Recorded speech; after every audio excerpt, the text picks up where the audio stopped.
ఈరోజు నేను చేపల గుడ్డులతో కర్రీ చేసి చూపిస్తున్నాను. కర్రీ కాదు, అంత ఫ్రై పిట్టులాగా.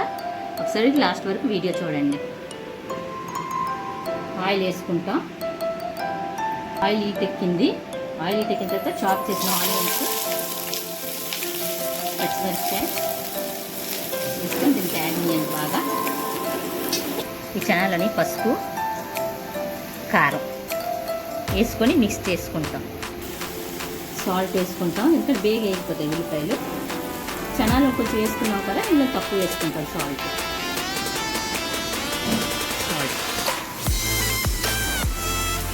ఈ విధంగా కలిపేసి కొంచెం ఉంచుకోండి. స్లైస్ చేసిన టమాటాలు వేసుకుంటాం. కొంచెం ఉల్లిపాయలు వేగాక బాగా యాగనియండి. వేసుకున్నాక మూతెత్తి ఉంచాం. కొంచెం ఫ్రై అయిపోయిన ఆనియన్స్లోని కారం, పసుపు, జీరా పౌడర్, ధనియా పౌడర్ ఇవన్నీ బాగా మిక్స్ చేసుకోండి. చేపల గుడ్లు కడిగినప్పుడు వెనిగర్ వేసుకొని, వెనిగర్ సాల్ట్ రెండు వేసుకొని బాగా కడగండి, లేదంటే స్మెల్ వస్తుంది. దాంతో కడిగారు అనుకోండి మరి స్మెల్ రాదు. పిల్లలు అప్పుడు నచ్చుతారు తినడానికి. ఇలా స్మెల్ వస్తే వాళ్ళు నచ్చరు కదా, అందుకనిసే. అల్లం వెల్లుల్లిపాయ పేస్ట్ 1 స్పూను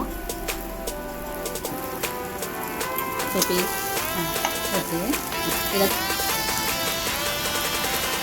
బాగా వేగిపోయింది. అల్లం వెల్లుల్లిపాయ పేస్ట్ వేసాక అందులోని చాలా ఏది మన పసుపు, ఉప్పు, కారం కలుపుకున్నాం కదా, అది ఇందులో వేసుకుంటాం. వెంటనే కలపకండి, ఇలా ఉంచండి. మూతెట్టేసి ఉంచుకోండి ఒక 5 minutes. పెట్టేసి తీసాం కదా, తీసిన తర్వాత ఇలాగా మిక్స్ చేసుకోండి.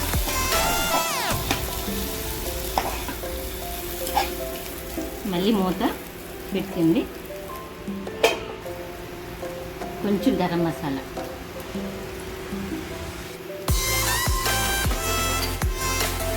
ఒకసారి కలిపిసుకోండి.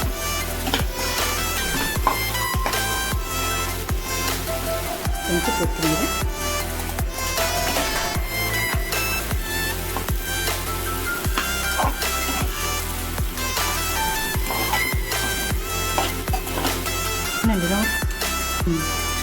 ఇది ఈవినింగ్ స్నాక్స్ లాగా తినొచ్చు, లేకపోతే మధ్య మధ్యన కూడా స్నాక్స్ లాగా ఇలా తినవచ్చు.